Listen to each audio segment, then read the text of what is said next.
Saudara Paguyuban Omah Budaya di Semarang, Jawa Tengah meminta tersangka penendang sesajen di kawasan Gunung Semeru dihukum berat. Kecaman ini disampaikan pelaku budaya dan penganut aliran kepercayaan yang tergabung dalam Paguyuban Omah Budaya atas tindakan menendang sesajen di Lumajang, Jawa Timur. Selain mengecam tindakan intoleran, masyarakat juga diminta untuk saling menghormati dan menghargai. Penendang sesajen di Lumajang telah ditangkap Polda Jawa Timur dan telah berstatus sebagai tersangka.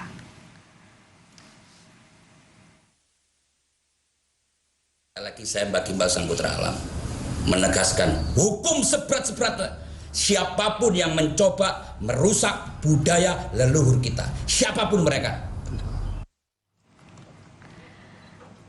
Sementara itu, Rektor Universitas Islam Negeri UIN Sunan Kalijaga, Yogyakarta meminta penendang sesajen di Gunung Semeru, Lumajang, Jawa Timur dimaafkan. Selain meminta agar tersangka penendang sesajen Semeru dimaafkan, Rektor UIN Yogyakarta Al-Makin meminta proses hukum terhadap tersangka oleh polisi dihentikan. Salah satu atas alasan masih ada pelanggaran yang lebih berat tidak berlanjut pada proses hukum. Sebelumnya, UIN Sunan Kalijaga Yogyakarta mengakui tersangka penendang sesajen adalah mahasiswa di kampus itu yang drop out pada semester 6. Maka saya menyerukan kepada pihak yang berwajib, baik pemerintah maupun kepolisian atau pihak-pihak yang berkait dengan hukum, tolong dimaafkan pelaku ini. Jangankan cuma itu saja. Banyak sekali yang melanggar aturan yang lebih berat dan jelas-jelas bertentangan dengan hukum dan merugikan negara, itu saja kita maafkan. Sementara itu, Kapolri Jenderal Listio Sigit Prabowo menyatakan Polri masih mendalami proses hukum yang berjalan atas kasus penendang sesajen di Lumajang, Jawa Timur. Polri akan memutuskan apakah kasus ini tetap berlanjut atau bisa diselesaikan di luar jalur hukum atau restoratif justice. Untuk hal lain, ada mekanisme yang nanti akan kita lihat apakah ini menjadi salah satu kasus yang harus diproses lanjut ataukah ini masuk kasus yang bisa di restoratif justice. Itu. Kasus viral penendang sesajen di Lumajang, Jawa Timur kini memasuki ranah hukum. Namun Rektor UIN Sunan Kalijaga Yogyakarta justru meminta proses hukum terhadap penendang sesajen di Lumajang, Jawa Timur dihentikan. Terkait hal ini kami akan membahasnya bersama Rektor UIN Sunan Kalijaga Yogyakarta Al-Makin bersama Direktur Jaringan Moderat Indonesia Islah Barawi. Assalamualaikum warahmatullahi wabarakatuh Pak Makin. Pak Islah. Waalaikumsalam, apa kabar Mbak? Kabar baik Pak Makin. Waalaikumsalam, Apa kabar Pak Islah? Baik-baik. Terima kasih Pak Makin dan juga Pak Islah sudah bergabung bersama kami. Pak Makin, apa yang mendasari pernyataan Bapak yang meminta bahwa sebaiknya proses hukum terhadap penendang sesajen di Gunung Semeru ini dihentikan? Ya, terima kasih Mbak atas pertanyaannya. Ya, pada dasarnya kami di UIN Sunan Kalijaga yang perlu kita garis bawahi adalah bahwa perbuatan yang bersangkutan yaitu HR itu memang tidak layak ya, perbuatan yang tidak baik, bisa mencederai keyakinan lain, bisa menyakiti orang yang punya kepercayaan, orang yang punya ibadah yang lain. Dalam hal ini UIN Sunan Kalijaga menyesalkan atas tindakan itu. Ya. Dan kami UIN Sunan Kalijaga ini sudah sejak lama menekankan adanya toleransi, dialog antar agama yang mempengaruhi pemikiran nasional. Jadi perlu digarisbawahi bahwa kami sangat menyesalkan tindakan itu dan ya sangat sedih lah. Tapi tetap memandang bahwa itu memang yang dilakukan adalah tindakan intoleran ya Pak Makin. Betul, lalu kenapa betul. meminta proses hukum itu dihentikan? Ya, jadi begini ya, sebagai warga negara yang baik, ya tentu proses hukum itu harus kita taati ya. Sebagai warga negara Indonesia yang berdasarkan hukum, tetap kita patuhi. Namun persoalan ini bisa didekati dari berbagai aspek, dari berbagai perspektif ya. Hukum merupakan salah satunya saja ya. Jadi banyak sekali proses hukum yang sudah kita lakukan, namun masih perlu digarap proses lain, yaitu proses sosial, proses musyawarah, proses tabayun, proses kekeluargaan, dan juga ada hukum adat dan lain-lain. Dan tampaknya kita perlu bijak untuk mempertimbangkan semua proses, semua solusi yang ada. Baik. Ya, taat hukum tentu taat hukum, kita warga yang baik ya. Tapi lebih baik di luar hukum ya. Pak Islah, Anda setuju di luar hukum atau proses hukumnya tetap dilanjutkan? Saya lebih sedikit berbeda dengan Pak Al-Makin dalam hal ini ya, bahwa hukum adalah hukum. Bagaimanapun aksi intoleransi ini adalah bibit awal dari terbentuknya ekstremisme dan terorisme. Ini sahih ini. Di banyak negara juga termasuk di Indonesia, kita tidak boleh terlalu permisif dengan hal-hal yang menurut kita seolah-olah sepele seperti ini. Ini eskalasinya pada akhirnya kalau terjadi pembiaran, ini akan menjadi presiden-presiden yang jauh lebih buruk. Konflik-konflik komunal itu terjadi karena adanya aksi-aksi intoleran seperti ini. Maka negara harus hadir, hukum harus hadir, persoalan ada hukum, ada perkara lain yang lebih berat yang menurut Pak Al-Hakim tadi tidak ditindak, misalnya ini kan persoalan lain. Tapi negara ini tidak boleh ada pembiaran tindakan-tindakan permisif terhadap pelanggaran-pelanggaran yang seolah-olah ingin menyerang keyakinan dan keimanan orang lain. Ini dalam agama pun juga dilarang sebenarnya. Pak Islah, tadi Anda menyebutkan ini tindakan bisa saja menjadi sebagai bibit terorisme. Apakah ada ideologi yang Anda cermati dari pelaku penendang sesajen ini? Karena Anda menyebut ini adalah bibit terorisme. Kalau kita berbicara soal keyakinan, maka sebenarnya kita tidak boleh gundah dengan keyakinan orang lain. Aksi ideologis itu terjadi ketika dia menendang. Ini persoalannya. Menghormati keyakinan orang lain itu bukan berarti kita harus menyerang dan melakukan aksi-aksi yang frontal atau lebih lanjut lagi terhadap hal-hal yang bersifat brutal. Ini adalah embrio terkecil dari terbentuknya ekstremisme tadi. Kalau ini dibiarkan, maka ini bisa jadi akan menjadi presiden yang jauh lebih buruk, dan ini sungguh tidak mendidik menurut saya. Artinya kita boleh saja tidak setuju dengan sesajen itu, tapi tidak juga kita harus bertindak frontal. Karena menghormati itu bukan berarti juga setuju terhadap kegiatan-kegiatan yang seperti itu. Oke, ideologi apa yang sebenarnya membuat Anda khawatir terkait apa yang dilakukan oleh tersangka yang saat ini ditetapkan sebagai tersangka penendang sesajen ini? Saya melihat videonya komplit ya, aksinya tersangka ini kan sebenarnya ada hegemoni keyakinan yang seolah-olah orang lain salah, maka orang lain harus sama dengan saya, lalu sesajen itu ditendang, karena dianggap hal-hal seperti inilah yang mendatangkan berbagai malapetaka. Ini kan sebenarnya konsep berpikir hakimiyah. Ini banyak sekali melanda berbagai orang di Indonesia hari ini yang harus diselesaikan secara hukum. Proses-proses membangun kesadaran kognitif yang dilakukan ini akan sangat evolusif. Nah, hukum itu hadir untuk menyelesaikan ini, memberikan kesadaran-kesadaran dan penjeraan bahwa tindakan-tindakan seperti ini bagaimanapun adalah melanggar undang-undang. Nah, ini harus dimunculkan oleh negara dan juga oleh polisi. Ini tidak boleh dibiarkan. Pak Al-Makin, tidak bisa dibiarkan karena adalah bibit ekstremisme, intoleransi.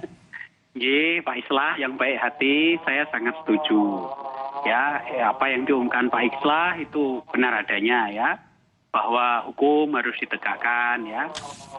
Tetapi ada beberapa aspek lain jangka panjang yang perlu kita pikirkan. Karena saya berada di lembaga pendidikan, proses itu kita sebut sebagai edukasi ya. Yaitu proses mana yang mempunyai impact jangka panjang sehingga perbuatan intoleransi itu tidak diulangi lagi. Ya, tentu ini membutuhkan kesabaran kita, yaitu mendidik masyarakat ya bahwa perbuatan intoleran itu tidak benar ya. Dan saya kira kita sebagai warga ya tentu harus taat hukum, itu tentu saja ya. Dan perbuatan itu tidak baik ya, saya sangat setuju sekali ya. Tetapi setelah era reformasi ini kita saksikan di Indonesia bahwa perbuatan ini bukan satu-satunya ya. ada banyak tindakan intoleran yang berskala lebih besar dan kita sebagai warga yang baik harus berpartisipasi, menghentikan semuanya ya. Baik. Jadi ini adalah proses pendidikan dalam arti dua ya, formal maupun informal. Pak Al-Makin melihat peristiwa penendangan sesajen itu skalanya kecil untuk kasus intoleransi. Itu harus dinaikkan menjadi skala nasional. Jadi itu sebagai bahan refleksi kita. Bagaimana caranya agar kita bisa menangani peristiwa-peristiwa itu menjadi program nasional agar tidak terulang lagi. Maka bagi saya hukum merupakan salah satu dari aspek itu. Tetapi masih ada banyak aspek lain, misalnya aspek pendidikan, aspek sosial, dan aspek bermusyawarah, dan itu juga diajarkan. Pak Islah, tidak hanya proses hukum, tapi masih banyak cara-cara lain pendidikan kalau kata Pak Al-Makin. Saya kira saya tidak terlalu pesimis dengan proses pendidikan kita terhadap pendidikan-pendidikan yang berbasis toleransi sebenarnya. Tapi persekusi yang terjadi selama ini terhadap orang-orang yang sedang maulidan misalnya, atau persekusi terhadap kegiatan-kegiatan yang bersifatnya budaya, ini bukan hanya terjadi saat ini. Maka menurut saya selama ini kan hak hukum itu jarang hadir terhadap hal-hal yang seperti ini. Nah, ini adalah satu trigger bagi kita. Bukan berarti saya putus asa terhadap pendidikan kita, tapi kalau ini dibiarkan, maka ini akan menjadi masif. Orang akan meminta restoratif justice apabila ada kejadian-kejadian sejenis nanti di depan. Nah, ini kemudian menjadi trigger dari kebencian-kebencian yang selama ini, yang saat ini mulai merebak, itu kita rasakan sekali. Kita kan sering sekali menerima cacian, makian karena hanya perbedaan keyakinan, perbedaan keimanan dan sebagainya. Maka menurut saya satu-satunya treatment itu adalah selain pendidikan, yang paling utama adalah penjeraan dengan jerat-jerat hukum. Ini penting menurut saya. Hari ini mungkin hanya sesajen, Mbak Cindy. Baik. Suatu saat bisa jadi ketika kebenciannya sudah tertanam kuat, dia akan melihat gereja itu akan menyerang, dan bom-bom yang terjadi di Tentena dan juga bom yang terjadi di Surabaya beberapa tahun yang lalu, ini kan dimulai dari hal-hal yang kecil seperti ini sebenarnya. Menurut Anda kalau ada pembiaran tanpa ada proses hukum, maka akan efeknya jangka panjang bisa sebesar itu? Seperti yang Anda khawatirkan tadi, Pak Islah. Ya, saya kira memang polisi dengan prinsip preventif, preemptif, dan represif, itu tiga-tiganya harus jalan. Saya kira ini sudah saatnya polisi harus memberlakukan hukum terhadap hal-hal yang menurut kita sangat yang menurut kita itu sangat sederhana. Tapi saya melihatnya hal ini tidak sederhana sama sekali. Jika tidak sederhana, menurut Anda apa motif dari penendang sesajen ini? Ini kan eksklusivisme. Ini adalah ajaran-ajaran eksklusif yang tidak inklusif sama sekali. Yang apabila jadi gini. Konsep-konsep keimanan itu kan sebenarnya sangat batiniah. Kalau kita gelisah dengan keimanan orang lain, maka setiap hari hidup kita akan penuh dengan pertempuran keimanan. Nah, ini yang harus dicegah. Nah, ini baru sesajen. Coba bayangkan kalau di situ ada manusianya. Bisa jadi terjadi konflik komunal atau terjadi perkelahian misalnya. Ini kan jauh lebih buruk. Ini kan karena nggak ada manusianya saja.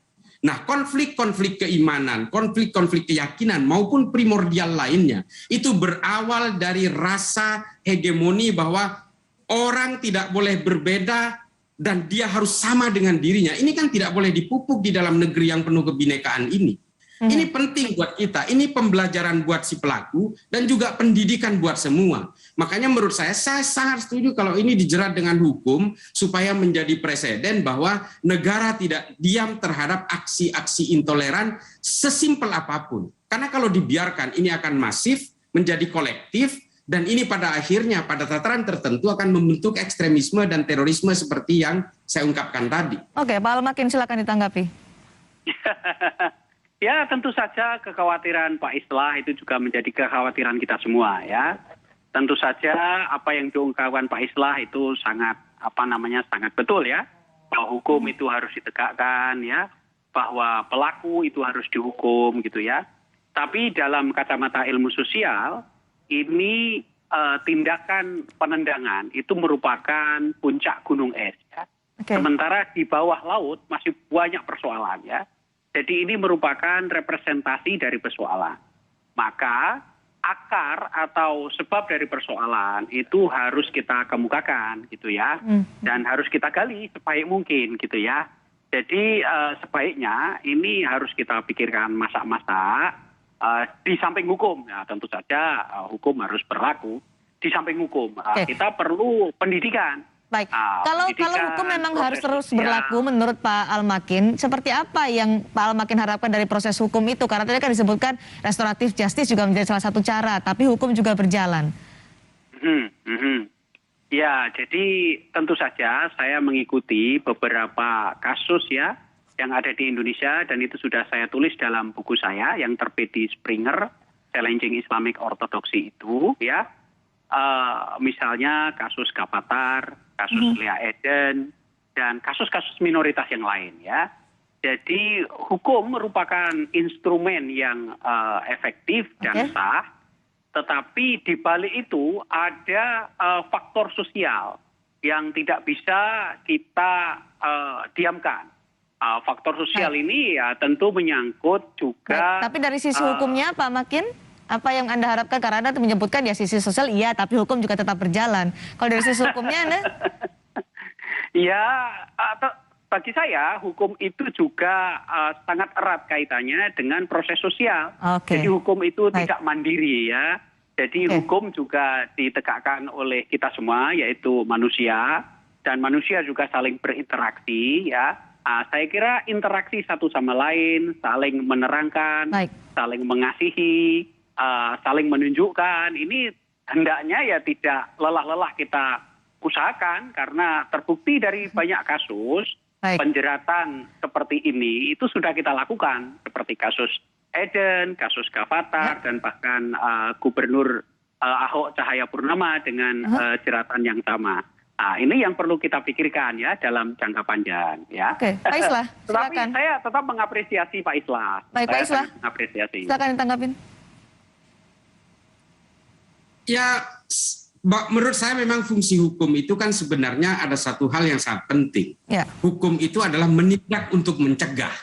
Bagaimanapun hukum di sini tujuannya bukan untuk membalas dendam misalnya.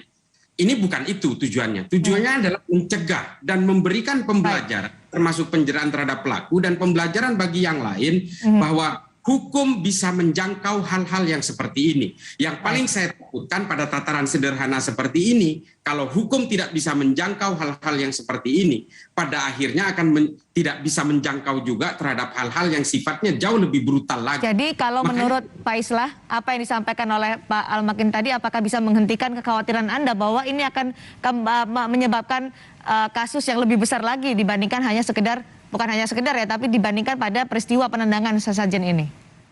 Ya, terus terang buat saya ini adalah pembelajaran bagi kita semua bahwa keyakinan yang eksklusif, menghakimi orang lain, terlebih mengkafirkan orang lain, ini pada akhirnya adalah pemaksaan-pemaksaan yang sifatnya konfrontatif seperti ini. Dan kita tahu bahwa negara yang majemuk seperti kita ini, hal-hal yang sangat simpel seperti ini tidak boleh didiamkan. Kita kalau mendiamkan hal-hal yang seperti ini, pada akhirnya akan terjadi penyerangan terhadap manusia, terhadap komunitas, bahkan rumah-rumah ibadah, dan itu sudah terjadi. Dan kita kadang-kadang, hukum kita kadang-kadang tumpul di situ dengan alasan restoratif justice. Ini tidak ada pembelajaran sama sekali, dan bangsa kita akan selalu berkelindan dengan persoalan-persoalan seperti ini kalau ini didiamkan. Oke, Pak Islah, Anda mencermati latar belakang penendang sesajen ini, apakah terafiliasi dengan pihak atau kelompok mana? Anda mencermati soal itu? Saya melihatnya begini ya, kalau di dalam Islam sendiri sebenarnya menghina sesembahan orang lain ini kan tidak diperbolehkan juga. Dan bahkan perbedaan itu kata Al-Quran itu sunnatullah, itu kehendak Tuhan. Artinya selama kita ini hidup dalam suatu melting pot perbedaan-perbedaan, kita tidak boleh gelisah dengan perbedaan. Kita juga tidak boleh gelisah dengan keyakinan dan keimanan orang lain. Kalaupun kita kemudian membiarkan itu, bukan berarti kita setuju. Misalnya kita mendiamkan sesajen, bukan berarti kita setuju, tapi kita juga harus menghormati perbedaan itu. Ini adalah konsep dasar dalam moderasi beragama yang banyak disuarakan oleh para akademisi juga. Nah, hal-hal seperti ini ada sisi hukum yang harus ditegakkan. Kalau ini kita biarkan, ini akan menjadi presiden dan menjadi jurisprudensi. Pada akhirnya orang menyerang gereja, menyerang komunitas-komunitas yang beragama lain. Ini pada akhirnya akan meminta juga restoratif justice. Nah, penjeraannya di mana? Saya kira ini harus menjadi perhatian dari pihak kepolisian juga. Baik, Pak Al-Makin, ini sikap yang sangat konfrontatif. Harus ada penjeraan. Salah satunya adalah dengan proses hukum yang harus ditegakkan. Ya, Mbak dan Pak Islah yang baik, tentu saya sangat mengapresiasi, sangat menghargai ya apa keprihatinan dan kekhawatiran Pak Islah adalah kekhawatiran kita semua ya.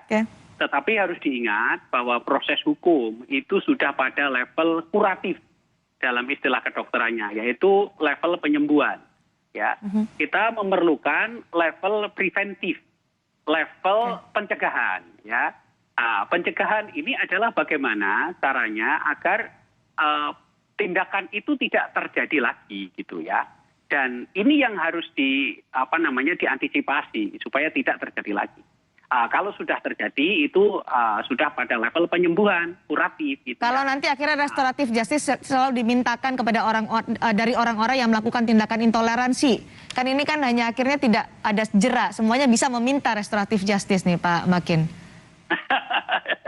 Ya kita bisa lihatlah di kenyataannya di dalam persoalan sosial dan dalam sejarah Indonesia tidak seperti itu kenyataannya. Ya kadang-kadang kita membayangkan sesuatu tapi kenyataannya berbeda ya. Jadi di Indonesia ini kita perlu sadari ya bahwa proses hukum itu merupakan salah satu ya. Dan itu biasanya kalau sudah terjadi, itu kan sudah terjadi penendangan. Restoratif justice. Tapi yang sifatnya preventif artinya mendeteksi supaya tidak terjadi dan menjaga supaya tidak terjadi. Nah, makanya kita sebagai orang yang bekerja di pendidikan perlu pendidikan jangka panjang. Baik pendidikan secara formal di sekolah Pak Makin. Maupun kami sudah dapat poinnya. Singkat saja untuk Pak Islah, singkat saja. Waktu kita sangat sempit Pak Islah. Singkat saja. Ya, baik. Begini Mbak Cindy, kalau kita selalu membiarkan kegelisahan orang karena berbeda keyakinan dan keimanan seperti ini, maka ini tidak akan ada habisnya. Tidak akan pernah ada habisnya. Makanya saya bilang tadi, kalau orang gelisah oleh keyakinan dan perbedaan dengan orang lain, maka setiap hari ini isinya adalah pertempuran-pertempuran. Maka kemudian satu saja basisnya dalam berkeyakinan dan berkeimanan. Kita harus menjunjung tinggi kemanusiaan dan selalu menciptakan kedamaian. Saya kira ini penting untuk ditanamkan. Baik, Pak Islah. Semua. Kami sudah dapat poinnya. Terima kasih. Terima kasih Pak Islah, terima kasih Pak Al-Makin sudah bergabung bersama kami di Kompas Petang berbagi pandangan soal kasus penendang sesajen di Semeru, di Lumajang, Jawa Timur. Terima kasih.